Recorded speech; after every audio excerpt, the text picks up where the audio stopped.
Welcome into Stacking the Box with Matt Verderame and Sterling Holmes. I am Sterling Holmes. Matt, NFL is back, baby.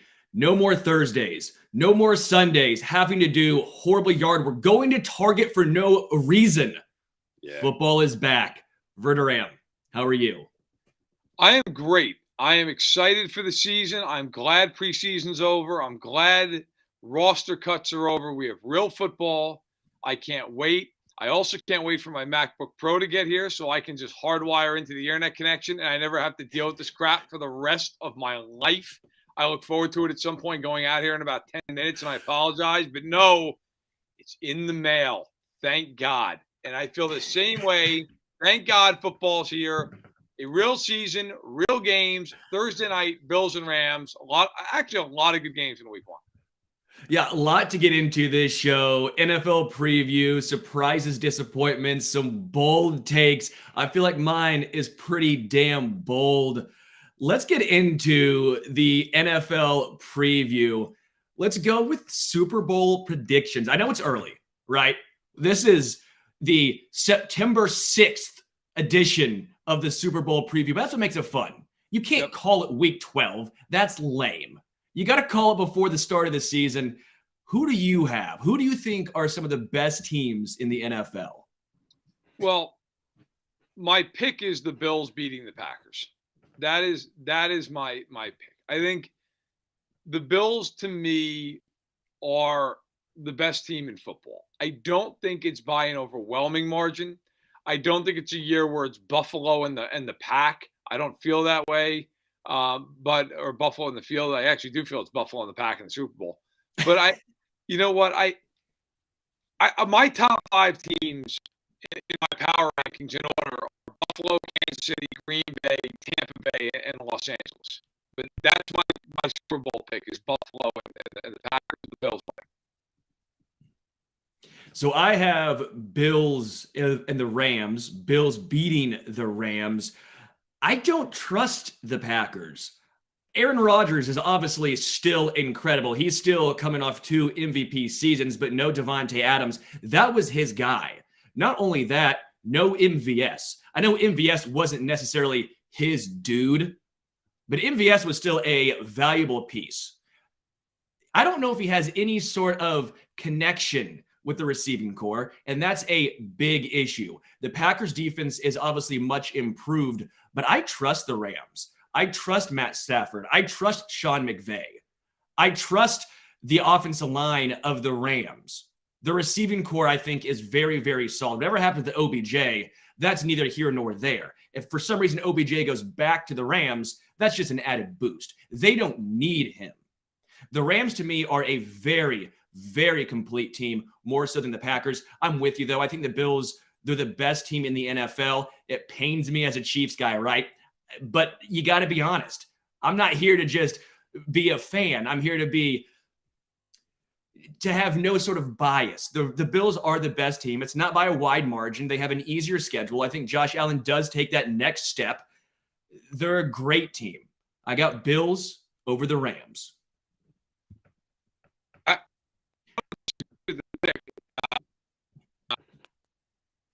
worry about all the Rams' departures from this offseason. I worry about Andrew Whitworth retiring. Mm-hmm. I worry about Darius Williams being in Jacksonville. I worry about Odell Beckham's torn ACL, keeping him off any roster right now. Although I do like Allen Robinson coming in. But I'm worried about the Rams being able to repeat what was essentially pulling an inside straight last year, where you get a Cardinals team that is falling apart come the playoffs. Then you get into the divisional round and you get a Bucs team that's all beat up and you barely win the game because you almost beat yourselves in the fourth quarter. And then you get a miracle. You don't have to go to Lambeau. You get to stay at home and play the Niners and Jimmy Garoppolo. So I'm just worried that in the end, while the Rams are very good, and by the way, I have them in the NFC title game, so I'm not exactly picking them to fall on their faces. I think the Packers are the best team. Although, listen, the Packers obviously have to prove it based off the fact that all these one seeds are great. They don't mean crap if you get in the playoffs and fall on your face. Like none of this matters if you can't do it in January. the Packers have done nothing except lose big games in January in recent seasons. But I think the defense is excellent. I don't care that they lost Devontae Adams the same way I don't care Chiefs lost Tyreek Hill. Like, I care because they're good players, they're great players. But this idea that all of a sudden Aaron Rodgers and Patrick Mahomes are going to be Carson Wentz because they don't have these guys is just crazy to me. The only thing I'll say about the Packers and their choke jobs in the playoffs, it reminds me a little bit of the Knicks. I know you're a Knicks guy, so you should get this reference. The Knicks have to get to the playoffs. Reggie Miller, fourth quarter, choke. That's basically what happens every single playoff. It's like they go up against a Reggie Miller, they choke. That's what the Packers do. Until they prove me otherwise, I can't roll with them. I think the Bills are a little different. The Bills, you could say, choked, but I don't think that was a choke job last year. That was Mahomes, Kelsey, and Hill being absolutely magical. Josh Allen didn't choke in that game. That was either bad coaching, if you want to go with coaching, or it was something that literally has just never happened. That does not happen. That was the App State, North Carolina game. Like, that never happens. It's just such a rare occurrence when it does. You're sitting here going, that's a bad coaching display. When it comes to surprises and disappointments in the NFL this season, let's go with the surprises first. Let's be positive. Who do you have? I think the Saints are a lot better than people think, although I feel like that's not a surprise anymore. Peter King picked them to be the number one seed in the NFC. So I'm not going that far. I'm not that surprised by him. But I think they will be very good. I think they will fight for that division title. I do not think they will win it. I think they will fight for it. I think there will be a playoff team. And in the AFC, I don't know that there really is a surprise, but I'll say this. I think Jacksonville is going to be a lot better than people think. Like, I don't think Jacksonville is going to be a playoff team, but I think they could easily be right around 500. I like the Saints pick a lot. I think the Saints are going to surprise people, but you mentioned it. It may be not a surprise anymore because it feels like a lot of people are considering them a lovable underdog.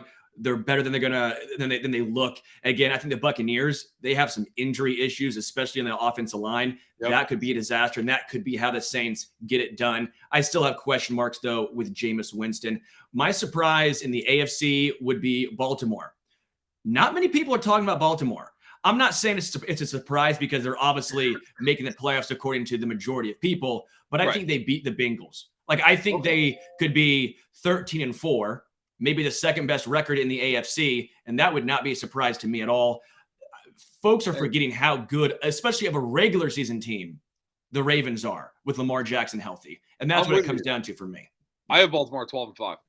Yeah. So I actually have Cincinnati 12-5 too, but I have them both 12-5. I think Baltimore. I'm with you 100%. I think they're going to be a lot better than people. Look, they had a million injuries last year, and they were 8-9, and they were 1 win away from the playoffs. Like, Baltimore, they win a ton of games in the regular season. The playoffs are another story. The playoffs are a whole other story. But in the regular season, they win a lot of games. In the NFC, again, not a massive surprise, but again, I have them doing better than what the majority of folks would say, and that's the Niners. I'm a massive Trey Lance fan. I know everything coming out from the preseason. I understand that Jimmy G coming back, what that looks like on a just in a microcosm. I still think the Niners are a great team. I think Kyle Shanahan is a hell of a head coach. That roster is fantastic. They don't need Trey Lance to be spectacular this season. They need Trey Lance to be able to run the football. They need him to take care of the football and occasionally hit the deep ball, which Jimmy G struggled with.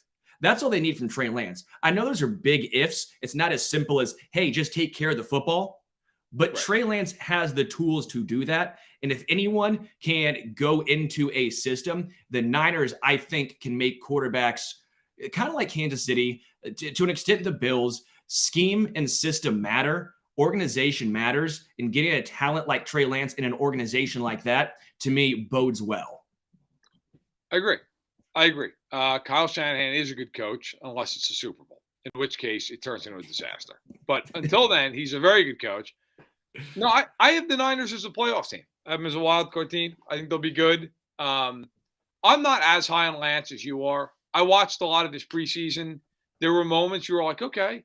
There were other moments what happened there? There was a 7-yard throw. The guy's wide open. The ball's 3 yards away from him. Like, what? That's a concern. That's a concern. But they have a lot more play in the NFC than they would have been. If they played in the AFC, I wouldn't have them in the playoffs. In the NFC, absolutely. As far as disappointments go, who do you have as letting you down? All right.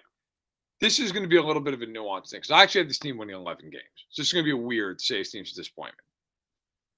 The Chargers are to the point nationally that if they don't win the Super Bowl 8 times this year, it's a failure. Like it is. I've never in my life, and I know like there's a joke that like annually they get this hype, but this year it's really to the point. If they don't win the Super Bowl, some people are going to have to retire from media. Like it has gotten almost to an epidemic level of just think they're going to win the Super Bowl. Think they're going to be in the Super Bowl.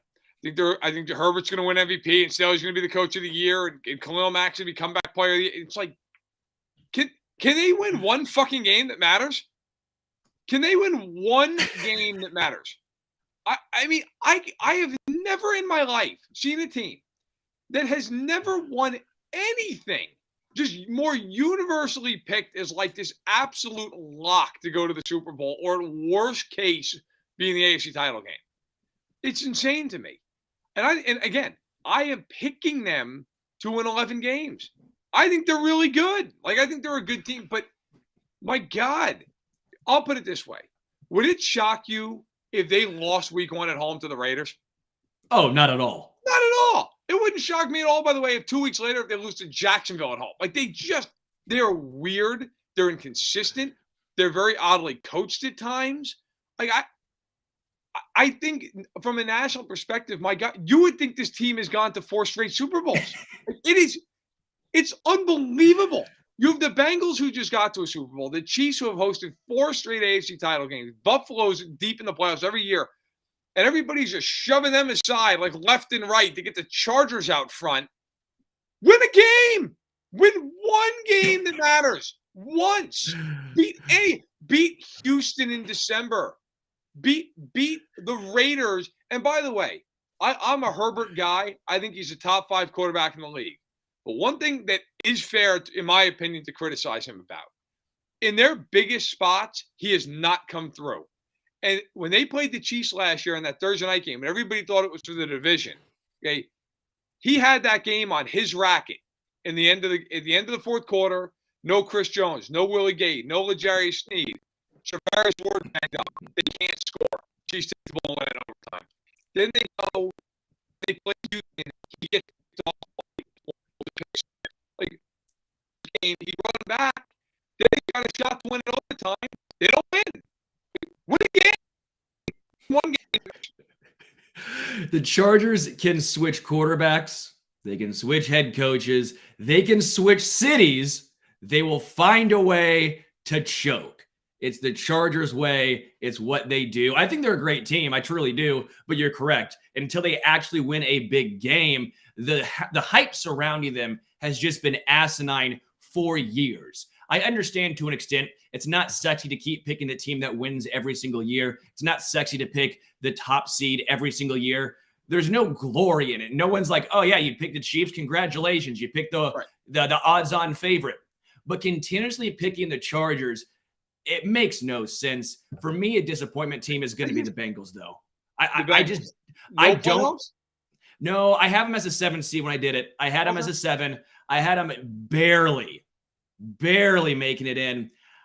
I think a lot of folks expect them to either go into a deep run again in the playoffs. I like Joe Burrow. I've compared him to Drew Brees. Doesn't excel at necessarily one thing, but a good deep ball. He's accurate. I like the offense. Still have question marks about the offensive line. Defense still have some question marks in my mind. Fair enough. I just feel like we might see a little bit of a pressing situation where if they lose a game or two, they're going to press. They were playing with, I hate the saying, but I'm going to say it anyways. They were playing with house money last year. No one expected them to win. No one had them mostly making the playoffs or making any sort of run. They had a lot of breaks go their way. Again, I'm taking nothing away from the Bengals. They earned that. They earned that Super Bowl appearance. It's difficult. I just don't think that happens again. I have them as a 7 seed. I have the Ravens beating them. If the Bengals miss the playoffs, I honestly wouldn't be shocked. I'd be pretty surprised only because I'm a big believer. If you have an elite quarterback, you're going to be good. Okay, you're going to be good. I see Alan in the chat saying Steelers will be better than people think. They might be. a really good defense, really good coach. I got to tell you though, they just announced Trubisky's a starting quarterback, and the Steelers are tweeting out all these images of Trubisky. That should be a class action lawsuit from the fans. Okay, but no, just to dovetail real quick, the Chargers, I do think, by the way, will make the playoffs. I think they'll be a team that is worth reckoning with. My biggest disappointment actually is the Raiders. I just don't think the Raiders are good. I do not think the Raiders are a good team. I think the Raiders are winning like 7 games. They can't stop anybody, and they have an awful offensive line. And they're in a division where like those two things equal going 1-5 in those 6 games. I think they're getting blitzed in the division. Now maybe I'm wrong because I do love their weapons and I like Carr a lot. I like the edge rush. I just don't like anything else. I don't trust their back 7. I don't trust the coach. I don't trust the offensive line. Like Jacobs is fine, but he's not. He's not Jonathan Taylor. I'm not looking at Josh Jacobs and thinking he's going to carry him. But yes, I had to get the Chargers thing off my chest. Like I've been trying to be patient with this, but the expectations have now gotten to the point. If that team loses 1 game, it's going to be. I mean, people are just going to hold a candlelight vigil. I mean, it's unlike. And by the way, there's absolutely a world. I'm not saying I'm picking this, by the way, but there is a world where they lose to the Raiders week 1 and then come to Arrowhead and get beat, and they're 0-2 and they're 0-2 in the division, and they're 10 days into the season. Okay, like it is just the amount of people who have just penciled this team in as like, that's it, they're the Super Bowl champs. They haven't even gone to the playoffs with this team. So I do think, though, in the NFC, I don't know that I have a team that I think is going to be really disappointing. I'm worried about Tampa. All the injuries, all the odd stuff with Brady. But if I had to give you one team in the NFC, it's Dallas. And I'm picking Dallas to win the division for the record. I went back and forth on this a million times. Okay. But if there's a team I could see just falling off a cliff, it's them. The offensive line's not good. Diggs is not having 11 interceptions again. Okay. I don't know what the hell to make of them losing Gregory, how big of a deal that is, but it could be significant. Gallup's coming off the ACL. Cooper's gone. Like McCarthy, it feels like is already borderline getting fired no matter what happens. Like the whole thing just reeks of like total dysfunction in 7 and 10. But because they're in that division, I think they'll be all right. But if there's a team I look at and go, yeah, them, they're the disaster, it's them. NFC for me is the Cardinals. The issue with Kyler Murray's contract and just the front office to me is very questionable. I think they're a very talented team, but they're also a team that maybe plays to competition, if you will. I could see them losing to a team like the Jags or to Houston, and I could also see them competing with a team like the Packers or the Bills in games. I just don't trust them. I don't trust Kyler Murray. Maybe it's unfair. He seems to me like a me first guy. He seems like he cares more about himself. He blamed the team for the playoff loss, took no responsibility early on. Basically, he crumbled.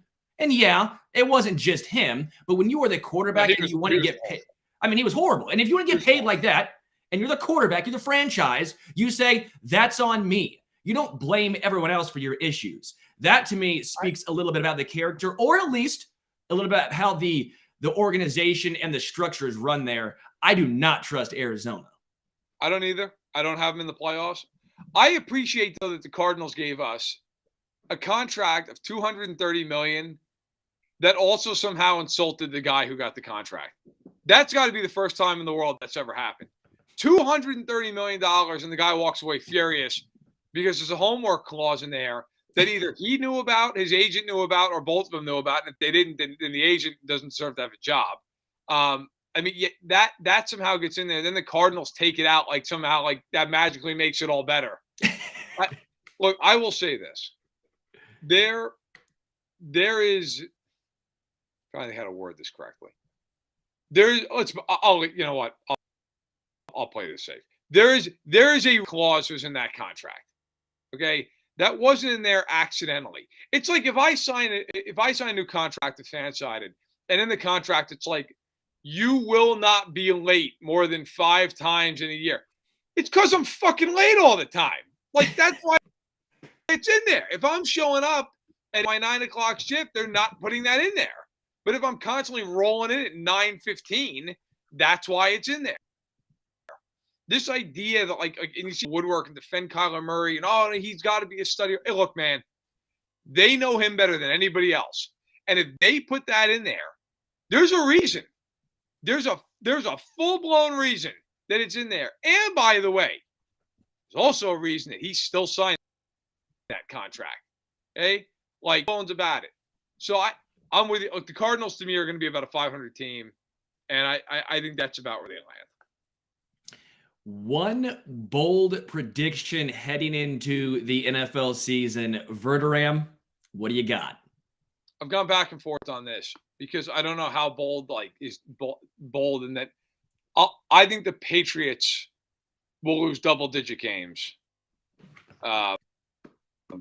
which I feel like with Belichick, that's it. I think they will lose double-digit games. I like that one a lot. I think the roster definitely warrants that sort of take. I think it's about a 6-win roster. It comes down to, can Belichick steal a game here and there? Like last year, they stole that game against the Bills, but also is because they played in a monsoon tornado and a wind. There was no chance. But again, Belichick won that game. They adjusted. The Bills did not. And I like that take, actually. I think it's a bold take. If you saw 10 losses next to a Belichick-led team, that has to surprise a lot of people. I look at their roster. I really like Matthew Judon. And Damian Harris is a good running back. Hunter Henry is a respectable tight end. Who's the guy on that team who's an elite player? Who is it? I mean, I would pose Judon. You could argue he's in that group. Who is an elite player on the New England Patriots? Gostowski, if he's still there. Gostowski. He's not been there, by the way, for 5 years. But they're terrible. That is just a bad team, and I just don't see it. And especially now in this conference, and look, nobody. I have a ton of respect for Belichick. Nobody respects him more than I do. But you're at some point, you're just trying to get a miracle. That team is just not good. I'm sorry. I think they're going to go 7-10. And speaking of which that, is a credit to him, by the way, because I think with Padine, they may win 2 games. I don't think Mac Jones is great. I think Mac Jones is a baby Jimmy G, which brings me to this bold take. Trey Lance is going to be a top 10 NFL quarterback this season. Not next year, this year. He reminds me a lot of Josh Allen. When he was coming out of college, I go, this is the guy I'm hitching my wagon to. I know all the talk surrounding him. I'm not getting off yet. Too early to hop off this train. I'm still full steam ahead. Trey Lance has all of the tools. I think team matters, organization matters, scheme matters. All of this taken into account, to me, screams Trey Lance is a top 10 NFL quarterback. Fantasy football, I drafted him. The legs, they're there. Arm strength, it is there. Accuracy, major fucking issue. But that was the same question mark with Josh Allen. To an extent, same question mark with Justin Herbert. I like Kyle Shanahan. Deebo Samuel's an absolute stud. Brandon Ayuk, solid. George Kittle, well, he's healthy. That's a positive right there. They have a great offensive line. They can run with literally anyone. I think Verderame, you and I could get 4 yards of carry behind that line. I mean, Trey Lance is better be a big hole. Well, sure, but you know, I'm more of the blocking back. If I've got to run 4 yards, there's going to be a hole the size of Texas. If you're my fullback and I'm running behind you, not good. Going to be a lot of injuries on that play. Yeah, no, it's going to be deep pain. It's going to be a catastrophic compound fracture of about 8 different bones. But listen, man, I like the Niners. I can't quite get there with Trey Lance. My concern is, typically speaking, if you're not accurate in college, you're not accurate in the NFL. And I know Allen is the guy. And Josh Allen. I'm the guy who wrote famously within this company, that Allen was going to be an inaccurate bust in the NFL. And my reasoning was, if you go back and you look at guys who complete less than 60% of their throws in college, they almost universally are not good in the NFL. There's a few exceptions. Matt Ryan, Stafford, okay? But, 9 out of 10, they don't complete passes to the next level. Kyle Bowler, by the way, you ever want a good laugh? Look up Kyle Bowler's numbers when he played at Cal. And it is how any team drafted him, let alone in the first round. There should be an investigation. It's one of the great all-time. He completed 47% of his throws, and the Ravens were like, first rounder, it's fine, doesn't matter. It's one of the great ones ever. Speaking of one of the great ones ever, man needs no introduction. Mr. Ben Heisler, coming in from BetSided, of course, joins us always for the back half of the show, the bottom half of the hour. Sir, how you doing? Are you excited about NFL football being back? I really could go either way. I guess I'm sort of happy. No, of course I'm happy. What are you nuts? We've been doing this show for how long together now? Talking about, totals in week 3 from March. Hell yeah, I'm excited for football. Let's go. Beautiful. All right, so we went over last week. We went over 3 dogs and whether or not we like those odds or we'd fade those odds. What do you got going on this week? As far as those dogs are concerned, there are a couple of them that I really like on the board, and I'm going to go ahead and follow through with them as far as my best bets go. And I also want to talk to you guys about maybe some of the key lines for the week as well. But let's start with a game that I find very, very interesting. And Verderame, I know you and I are on separate sides here, but the move has been in favor of the New York Giants. They opened up 6.5-point dogs on the road against Tennessee. That line has since been bet down over at FanDuel Sportsbook to 5.5. I think the Sharps are kind of seeing what I'm seeing, which is Tennessee is very much a liability. They don't have Harold Landry. That's going to prevent any sort of major pass rush heading into this game. And I think that's largely an indicator as to why you've seen some of these lines move. But I just think right now there's no confidence in Tennessee's offense. Derrick Henry is going to be there. And yes, they might feed him the ball 20, 25, possibly even 30 times. Oh, they're gonna. There's no might about it. They have to feed him the ball that much. Yes. But at some point, if you're the Giants, you start putting 8, 9 guys in the box and you say, okay, if this is all you're going to do, go ahead and beat me some other way. I know Robert Woods at some point will start to look like the Robert Woods that we've become accustomed to. And maybe Treylon Burks ends up surprising all of us. Maybe he's this year's Jamar Chase. Chase had all the drops. No, he's not. He's probably not going to be. No, he's definitely not Jamar Chase. And I like Treylon Burks. He's not Jamar Chase. From the perspective of a surprise, let's go with that storyline as opposed to him becoming Jamar Chase. Okay. But I don't trust the Titans here. I really don't. I think they can win, but the Giants are going to come out looking very different. You have an adult in the room in Brian Dable.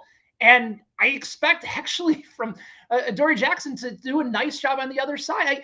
I think 6.5 feels like too many points. And so far, the sportsbooks agree they've moved this line down. So I'm staying with that Giant 6.5 play on the underdog side for one of my best bets for week 1.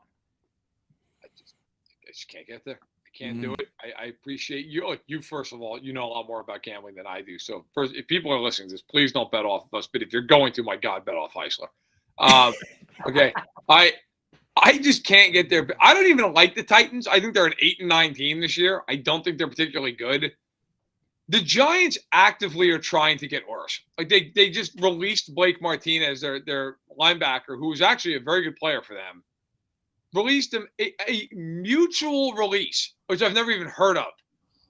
How did that happen exactly? Did Martinez just walk in and go, listen, we suck. Please get me the hell out of here. And they're like, okay, fair enough. I'm curious. Also, to your point, Derrick Henry, there's going to be a point in the season where they don't even bother to huddle. They just start screaming out like Henry off tackle and then just hand them the ball because everybody else knows it's coming too. I think the Titans will win the game by a touchdown. So the Giants are, I don't trust Jones. I don't trust any of their receivers. Galladay, who has the highest cap hit in football for a receiver, basically looks like he's retired. Yeah, nothing's good about it. I'm riding the carnival ride that is Ryan Tannehill Got to go with him over Danny Dimes. Dude, I don't trust Daniel Jones. Saquon Barkley, I'm intrigued about, but he's coming back off of injury. The Giants, to me, are still the Giants. Titans, I'm with you, Verderame. Don't think they're good, but I think they're better than the Giants. Again, I trust Ben more than me, but I'm still going to go with my gut here. Ben, you're going to crush me all season long when it comes to betting. Like if we do like a side-by-side of the numbers. It's debatable, man. It's still early. No. Somehow I'm going to start off the season going like 2-14, but I got to go this game. I'm going with at least the Titans here.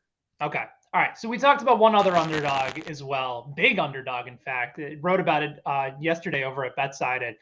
The Houston Texans, projected to be the worst team in the National Football League. Their total wins is set at, I believe, 4.5. 8.5-point home dogs against the team that's projected to win the AFC South by a fairly wide margin, minus 140 at FanDuel. And the Colts are just snake bitten when it comes to week one. Now, that's not why I'm taking Houston plus 8.5, but consider this. They have not won a week one game since 2013, okay, against the Raiders 9 years ago. Frank Reich, since he's taken over as head coach for the Indianapolis Colts, 0-4 both straight up and against the spread in week one. He's had a couple cupcake opponents in the mix as well. Now, the one thing that I'm not going to fault him for is that he's one of the few coaches in NFL history to have a different starting quarterback in week one for every game that he's coached. From Andrew Luck, Jacoby Brissett, dealt with Carson Wentz, Phillip Rivers, and now Matt Ryan. Now, eventually, he's going to right the ship, and he's actually covered 64% of the games from week 5 on over the course of his coaching career. So the Colts are a good bet from basically the middle of the season on. But early on, it takes some time to get adjusted to a new quarterback, trying to figure out what that offensive scheme is going to be. And I still like Matt Ryan, and I still like the Colts in this scheme. But week one on the road against Houston, who is actually a very good team, covering the spread at home from a season ago, they now have Lovie Smith back. They could possibly force some turnovers in the early going. 8.5 is too many points, guys. And again, that's another game that has moved in the direction of the Texans. Right now over at FanDuel, the Texans are plus 7.5. So if you can still find it at 8 or 8.5, I like the underdog here at home against Indianapolis, who just cannot seem to win these games on week one. I'll be short and sweet. We talked about this last week. I still think Texans cover 7.5. I don't like the Colts are. I do believe the best team in the division, and I think Houston's a lot better than people think. And by that I mean I think Houston can win like 6 games. Like I've seen people think they're going to win like 2 games, 3 games. I think Houston's going to be better than that. And I don't think Houston's going to be good, but they could be better than what people think they're going to be. The Colts don't have an offense that's pulling away from anybody. They're going to run the ball. They're going to move the sticks. They're going to throw to Pittman. They don't have an explosive offense. And by the way, there's this fallacy that they have this great offensive line. They do not anymore. Quentin Nelson's a great guard. Okay, they're good on the interior. They do not have a great offensive line. I think the Colts win. I think it's like a field goal.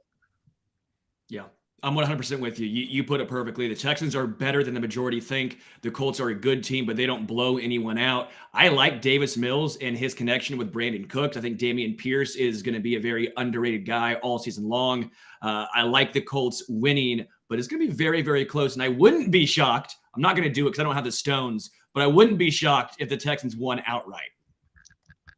I mean, that's kind of how it's gone for the Colts over the last several years. So I don't think you'd be certainly. I don't think you'd be on your own island there. Let's just say that. Have you guys had a chance to talk about some of these big matchups of the week as far as some of their opening lines go? Everything from Thursday night football with regards to the Bills and the Rams, the Bucks and the Cowboys on Sunday night. Have you had an opportunity to talk about any of those games at least up to this point?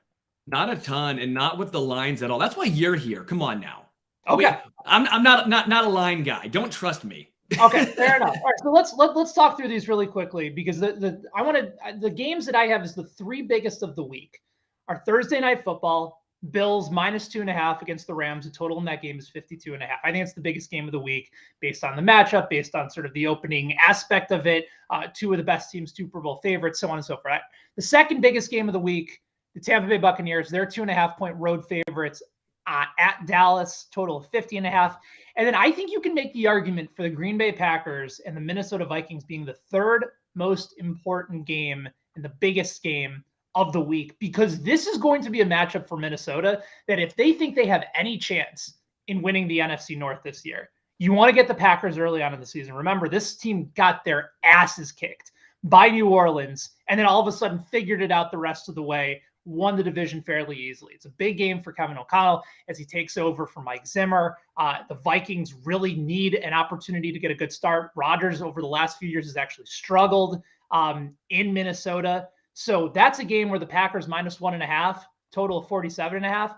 I think that could be a very substantial game. But as far as leans go, if we're talking about these two games, Buffalo has been a very good covering team, especially early on. Sean McVay, 8-2 against the spread in his career over the first few weeks of the season. The Bills actually, as home underdogs, just 1-3 under Sean McVay. It doesn't happen often, but they haven't been great in that spot where they're expected to be a road dog. So I like Buffalo at -2.5. Once the line gets to 3, then it's probably a stay away for me. But I think Buffalo wins this game on a field goal. It's a stay away for me. I think the Bills win a really close game, but I will say I'm also concerned about the actual matchups within the game a little bit if you're a Bills fan. Like, Tre'Davious White's not there. He's on the PUP list. Who the hell is guarding the Rams? Who's doing it? Like, I love their safeties, but their safeties aren't guarding Cooper Kupp. Their safeties are not guarding Allen Robinson. They may help, but they're not doing. Elam, the rookie, is going to be on one of those two guys. And I like Teron Johnson, but like against Cooper Kupp and Allen Robinson, feels like a big ask. Also, if the Bills have one weakness, they don't have a great offensive line. It's not bad. I'd say it's average to maybe slightly above average. Aaron Donald's going to be a problem in this game. Like now Allen is mobile, which helps, but Donald's going to be a problem. And Ramsey, in theory at least, can go one-on-one with Diggs. And so I think Buffalo's going to win, but it's a stay away for me. Of those three lines, the one I find most interesting is the Packers and the Vikings. Like, I'm wholeheartedly in agreement with you, Heisler. If the Packers are going to fall in this division, the Vikings need to win this game. And I get it's week one. I understand that injuries can happen, all that stuff, but you're at home. It's on your racket. The Packers are probably trying to figure all things out offensively. This is the time to win that game. And yet I still think Green Bay is going to beat them. I just don't trust Minnesota. I don't trust them. I'll take the Packers to win and to cover slightly, even though the game is in Minnesota. Yeah. I like the Packers covering and the over 47.5. I like the over in that game. I think it's going to be a fairly high-scoring game. When it comes to the Bills and the Rams, I wouldn't touch that game. I have the Bills as the best team in the AFC, best record overall, I think, in the NFL at 14-3. I think they lose. I think the Rams are a problem. I think the Bills beat the Rams in the Super Bowl. I think they get that revenge then. But I think week one, going with the more battle-tested team, a team that has just won the Super Bowl, I think they want every team has a lot to prove week one, right? There's no, I hate the chip on the shoulder argument. I think it's so silly. Every team goes out, they try to win every single game. I agree with Verderame. It's a bad matchup for the Bills. No White. That's a major issue. I like the Rams straight up week one. Okay, so nice little opportunity for a money line play. I didn't get your guys' thoughts really quickly before I head out on the Bucks and the Cowboys. Rematch from week one from a season ago. Cowboys ended up covering. Dallas and Green Bay, the top two covering teams in the NFL a season ago. I can assure you that will not be the case again this year, because the two most public teams every week somehow found a way to have the best record against the spread last year. That's not going to happen again this year. Tampa's a concern, guys, especially with that offensive line. But then again, you can make the same argument for Dallas. You know, losing Tyron Smith is going to be a problem for them to be able to run the ball effectively with Ezekiel Elliott. You can also make the argument that they haven't been running the ball effectively with Ezekiel Elliott in a handful of years. So maybe that's just not a big part of their game plan if you trust Mike McCarthy to make those adjustments in game. I I see this going to Tampa Bay by a field goal, so I'll probably take them to cover. I also do like the over in this game. I think you're going to see a ton of passing from both sides, especially with Tampa getting a lot of those weapons back and healthy. Godwin looks like he's actually could be ready to go. Bring in Julio into the mix. Mike Evans is still a 1,000-yard receiver. Dallas on the other side incorporating CeeDee Lamb. You have Dalton Schultz in the mix as well. There's plenty of quality receivers on both sides, and I think both teams are just going to air it out in the dome. I'm with you. I like the over more than anything else. But if I had to take the spread and go one way or the other, I would take Tampa. They're more talented. And also, Brady has heard everything about him for months on end. I'm not betting against him. I'm also to me, this also comes down to who do you want to put your eggs in? Which basket? Tom Brady or Mike McCarthy? And I'm sorry. There's no question there. One thing, by the way, not to change something, but really quickly, I wanted to mention about that Bills game that I meant to mention earlier. The Bills last year, and this is coming from somebody who's picking them to win the Super Bowl, they beat a lot of bad quarterbacks last season. A lot of them. If you go look at their schedule, and I'm not going to bore everybody by running the whole thing down, go look at it. They beat one tomato can after the next. Now, they did beat Mahomes in week 5, and the Chiefs were playing like crap. But when they played him again, Mahomes went absolutely berserk in that classic game. Okay? If you go look at the Bills last season, it is just one horrific quarterback after the next, over and over and over and over and over. Okay? I'm curious with Stafford and that elite group of weapons on turf, what does that look like? Does Buffalo have to score 35 to win? I know everybody just assumes that the Bills, they had the best defense in football last year. They did. But they also played a division with Tua. They played it with Mac Jones, who they saw 3 times, not even twice last year, if you include the playoffs. Zach Wilson. They saw Trevor Lawrence last year, who they lost to. They saw Roethlisberger, who they lost to. You go on down the line. They played a lot of games last year against teams that you're like, I don't know. Are they that good defensively? And I love the Bills, but that is one reason I could see an over in that game where Stafford throws a lot of yards and scores a lot of points. Yeah, and in the first couple weeks of the season last year, you actually saw overs in primetime games. I think hit until the Monday night game. And I have to double check this number, but I remember we saw a ton of overs in all the early action primetime games, and I almost think it was kind of by design. But that's a very good chance, especially given the nature of these two offenses and how they want to go down the field, especially on the turf. I do think, especially early on in the season when everybody's healthy, got a little extra juice in your step, you're running a little bit harder. I do think the over is certainly in play. Going to the Bucks Cowboys, I'll be the idiot. I'll do it. I'll roll with the Cowboys and the under. I feel like a complete buffoon. Maybe I'm being contrarian, but I like the Bucks later on. I don't think that Tom Brady stuff is just a show. I think there's actually something going on there. I'm not necessarily worried. I'm not trying to bet against Tom Brady. They'll be fine this season, but I do think there's something there week 1 where maybe they're not on the same page. I think Dallas is a fine team. We've talked about it a good amount. I think Dak Prescott, CeeDee Lamb, Tony Pollard in the slot, if that's how they use him, could be a little difference maker here. Yes, I see you, Ben. I'm really hoping Tony Pollard plays the slot. I think that dude's on pretty much every fantasy team that I've ever drafted this year. Correct. So I'm the buffoon here, going with Dallas in the under. Let's hopefully hit and make some money. We can all find a way to make that all happen together and come off in week 2 of stacking the box with a winning record. I think we'll all take it. What are you going on at BetSided, Heisler?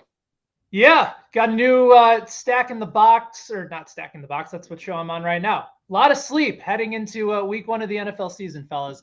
New daily bet slip live at 5 o'clock Eastern today. It'll be myself and Ian McMillan. We also have a brand new edition of the early read with our college football expert, Reed Wallach. He's going to be joined by Thomas Casale. That's going to be on at actually right around the corner, coming up at 1 p.m. Eastern time. So head on over, stay right here on YouTube. and head on over to the BetSided channel once Stacking the Box is done. Get your college football fix in for week 2. Of course, whatever NFL college football previews you need. We got some WNBA plays for the semifinals tonight that I'm very excited about. So anything from the betting side, we are here for you. But 2 live shows today at 1 p.m. Eastern for the yearly read, 5 p.m. Eastern for daily bet slip, and I will see all of you guys there. All right. Wonderful. Ben Heisler, as always, man, thank you so much. Good luck. I hope you make a bunch of money this weekend. All right, fellas. Hope you guys do too. Talk soon. Take care. All right. Totally go with him and his picks. I'll definitely go before with him. mine. My God, I'll drain your 401k. I'm here to understand football, not gambling lines as well as he does. That's his job. I'll pick him straight up all day long, but with the spread, don't bet my picks. All right. We've given you the layout. We've picked the Super Bowl. We've talked about who we think will surprise and disappoint. We've brought Heisler on. We've talked about it. Let's finish up this way real quick. Lock of the week, week 1. Who is your number 1? Just stone cold. You can't see the team losing. Man, that's a good one. Do I go? I think I'm gonna go with the Chiefs. The dysfunction surrounding the Cardinals, to me, reigns through. I think the Chiefs have done so well early on in the season. Andy Reid, their OTAs, their training camp is different. It's old school, but they get them ready to play. As much as I don't like superstars playing in the preseason, obviously it helps early on because it's worked for Kansas City. I like the Chiefs early on in the season. I like them beating the Cardinals. For me, it's the Ravens. There is not a chance in hell they'll lose that game to the Jets. Not one chance in hell. I can't scenario other than mass injury in the first quarter where Baltimore does not win that game. I just don't see it. So I will the Ravens. I'll go with you. You know what? Screw it. I'll go with Baltimore too. They ain't losing to the Jets. There's no way. No way. All right. What's been going on in your life? What's happened? Well, I did yoga on Saturday morning. It's not just stretching. You think that, hey, this is just 50-year-old moms in here, right? This can't be that tough of a workout. Well, there's weights involved. I'm sitting here walking out like Patrick Mahomes walking to the huddle, just waddling. Play golf on Sunday. I'm trying to tee it up, get the driver out. I can hardly bend over. I'm sitting here going, I don't want to make a putt. Give me a gimme. I don't want to bend down and pick this ball up. If you see a guy walking around Kansas City just hobbling it, no, it's not Patrick, it's me. Do you do a lot of yoga? Like, is that something you do consistently? Yeah, I do a decent amount. I hadn't done it in a while, and this one's with weights involved. And, like, your ass just hurts. Like, your ass is just, it's tight. Like, your glutes and your quads are just sitting here. Like, I have muscles there since when? So, I understand why Chris Jones did it, and it's a very good workout. Humbling.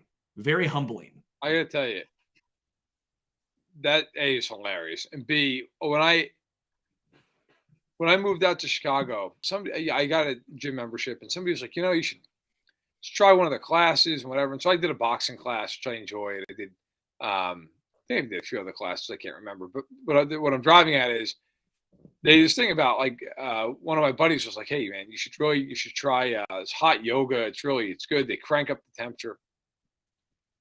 And I was like, all right, what? At the time I was 26. I'm like, what the hell? I'll give it a shot. I thought I was going to die. Like, not even because of the heat, although the heat was intense, but I'm not built for flexibility. Like, that's not who I am. Never have been, never will be. I'm 6'2" and like 240 pounds. I'm not built. I'm built to lift stuff. I'm built to run through stuff. Right? That's what I'm built for. I'm not built to be doing downward dog in 100-degree heat. Okay. And I'm pretty sure people were concerned. But we got through it and it worked out okay. The boxing class, I'll tell you what though, that I really did enjoy.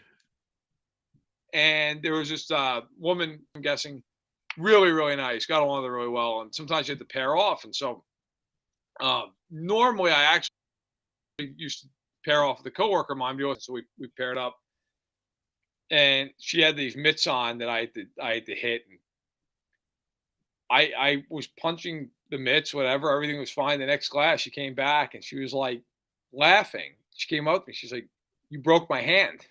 I was like, "Broke your hand?" I've never felt worse in my life. I was like, "What?" She's like, "Yeah, one of your uppercuts broke my hand." I was like, "Oh my God." Dude. So, and then I ended up like a year later, and it was his wife. It was his wife. Like we had a laugh. Like thankfully she was fine. It was like I forget what it was, but it wasn't something that like kept her out of commission for more than like a couple of weeks. But I felt so bad. I was like, really? Like you have mitts on, everything else. Like, I didn't think like, I don't know. I didn't think I could do, but I felt so bad afterwards. Dude, what a humble brag, by the way. Yeah, I just got some great uppercuts. Watch out for Verderame's fists. See, that's kind of the point. Like, I am by no means somebody who's like a fighter. That's not my deal. Like, so I was genuinely floored. He broke my hand. I was like, what? I felt so bad. I couldn't look her in the eye for like a week. Well, so you feel bad, but there's part of you that goes, all right, I got some game. Well, like I got some hands. If I get into if I get into some kind of a random rumble at the mobile station, yeah, I'm ready to go. But I hope I don't need to ever do that. Who knows? Maybe like daughter's boyfriend's down the road or something. It's good, in the back pocket. But see, I also that's why you have a golf club. So in any event, classes and the gym have been a scary place for me. But I will say this as we get out of here. The thing I was going to mention for this week, and we were talking about before the show. Look, I would tell anybody, I think it's a great idea at home. It's good financial practice if possible. It's also a damn pain in the ass. It's Labor Day. I want to relax. I got to cut the lawn. I go outside, I cut the lawn. Then I'm looking at our gardens. I'm like, I got to weed out the gardens. So I'm sitting there weeding. I'm sweating like 4 hours. Weed the whole thing. I look up. I'm like, yeah, got to probably clean those gutters. Get the damn trees starting to drop. Never got to the gutters. Didn't do it. Went to the gym instead.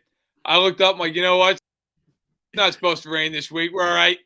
Up and do it one night this week. But son of a bitch. A lot of work. And then I know like next year I got to redo the driveway. We bought the house 4 years ago, and like the house was built in '85. The driveway's original to it. That's got to be redone.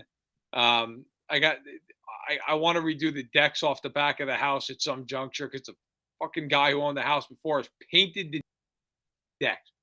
Why? Why wouldn't you, son of a bitch? You paint them. So now I gotta redo it. Either scrape all the paint off, which I'm not doing that, or redo the decks. So that's my spring. Okay, is the decks, and then God bless the guy who's going to come and rob me for money to redo the driveway. That I obviously have not the capability to do. Yeah. But the point being, you know what? It's great to own a house until you look around and you're like, man, nobody's coming to do that, huh?